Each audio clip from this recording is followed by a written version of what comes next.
Uric acid को आप home remedy से कैसे ख़त्म कर सकते हैं, जान छुड़वा सकते हैं यूरिक एसिड जैसे मर्ज़ से। यूरिक एसिड के बारे में मेरी भी वीडियोस हैं, आप जाकर देख सकते हैं। मेरी प्लेलिस्ट है जिसके अंदर आपको सोशल मीडिया पे गाइड किया जा रहा है, आपको इसके बारे में बताया जाता है कि ऐसी खुराक जिसके टूटने फूटने से प्योरीन जिसमें ज़्यादा होती है उससे ही यूरिक एसिड बनता है।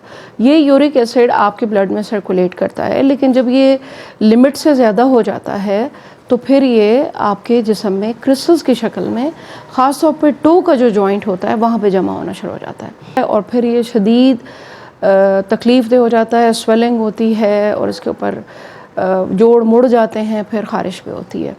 आज आपको मैंने बताना है अपना पर्सनल एक्सपीरियंस। मेरा थोड़ा सा यूरिक एसिड बढ़ गया था, मैंने कम से कम 3 महीने पहले करवाया तो 5.4 था। अब आपको मैंने वो होम रेमेडी बतानी है कि जो मैंने यूज़ की और रेगुलर की, और कम से कम मैंने 21-22 दिन उसको किया और उसके बाद फिर मैंने 1.5 महीने के बाद फिर दोबारा अपना टेस्ट करवाया। अल्हम्दुलिल्लाह मेरा बहुत नॉर्मल आया। तो मैंने यही सोचा कि सबके साथ शेयर करूं। और यूरिक एसिड एक ऐसा मर्ज़ है, मैंने जो ऑब्ज़र्व किया है कि अगर आपके जिस्म में यूरिक एसिड बढ़ रहा है वहीं से आपको सारी प्रॉब्लम स्टार्ट हो जाती हैं। गाउट, एरेथ्राइटिस, गुर्दों के मसले, गुर्दे की पथरी, इसी तरह गॉल ब्लैडर स्टोन और ये सब चीज़ें, और जिस्म में दर्द रहना, एड़ियों में दर्द रहना। तो आपने इसका तदारक ख़ुद करना है, इसके बारे में नॉलेज रखें। आपने रेड मीट और ये चीज़ें ज़रा कम खानी हैं अगर आप ज़्यादा खाते थे। दूसरे, यूरिक एसिड जो है वो फ्रक्टोज से जो है ये बनता है। फ्रक्टोज क्या है? ये स्वीट मॉलिक्यूल है शुगर का। शुगर के अंदर जो स्वीट मॉलिक्यूल है वो फ्रक्टोज है। तो जितने आर्टिफिशियल स्वीटनर्स आप लोग अगर लेते हैं या ले रहे थे तो वो आप लोगों ने छोड़ देने हैं और आहिस्ता आहिस्ता आपने बिल्कुल नेचुरल स्वीटनर्स की तरफ आ जाना है। जैसे कि फ्रूट ले लिया और चीज़ें ले ली, आर्टिफिशियल स्वीटनर्स और चीनी बिल्कुल छोड़ देनी है। और आपने एक नुस्खा है बहुत ज़बरदस्त जो मैंने फ़ॉलो किया और मुझे उससे बहुत फ़ायदा हुआ। 21-22 दिन आपने करना है। इसके अंदर एक तो चीज़ है अजवाइन। अजवाइन यूरिक एसिड के मरीज़ों के लिए बहुत ही बेहतरीन है।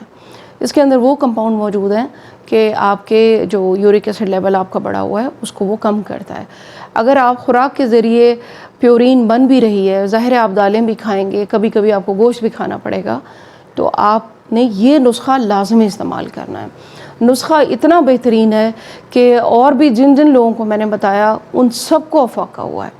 तो आपने इसको फॉलो ज़रूर करना है। वीडियो को कंप्लीट देखा करें, दरमियान में आप देख लेते हैं, क्वेश्चन कर लेते हैं, फिर मुझे एक एक का आंसर करना पड़ता है।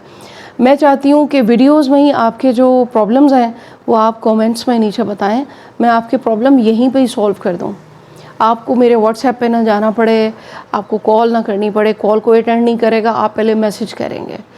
लेकिन अगर आप वीडियो पूरी देखते हैं तो मैं तो वीडियो ऐसी बनाती हूँ कि जो आप लोगों को क्वेश्चन करना ही ना पड़े, मसला हो ही ना कोई भी। तो आपने क्या करना है कि अजवाइन बहुत ही अच्छा एक हर किचन में मौजूद होता है। आपने रोज़ाना दिन में 1-1:30-2 बजे के दरमियान यानी असर के वक्त आपने 1 गिलास पीना है।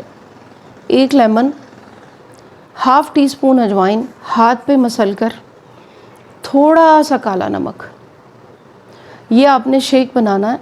गर्मियों के दिन हैं तो आप ठंडा बना लें, पूरा ग्लास आपने पीना है। अजवाइन को अच्छी तरह आपने मसल लेना है हाथ पर और आपने वो पूरा ग्लास पीना है। और इस तरह आपने ये कम से कम 21-22 दिन तो लाजमी करना है। कर सकते हैं तो 30 दिन कर लें। आप देखेंगे आपके जोड़ों में दर्द आहिस्ता आहिस्ता कम होना शुरू हो जाएगा, जिस्म आपका एक्टिव हो जाएगा, आपका हाजमा बहुत बेहतर हो जाएगा, आपकी खुराक से जो प्योरीन बन रही थी और जिससे यूरिक एसिड बन रहा था एक्सेस, वो कम हो जाएगा। और जब आप अपना टेस्ट करवाने जाएंगे तो आपका टेस्ट, अब जब मैंने करवाया तो मेरा 4.4 आया जो कि 5.4 था। आपने इसको तकरीबन 22 दिन करें या महीना करें और फिर अपना आपने टेस्ट करवाना है।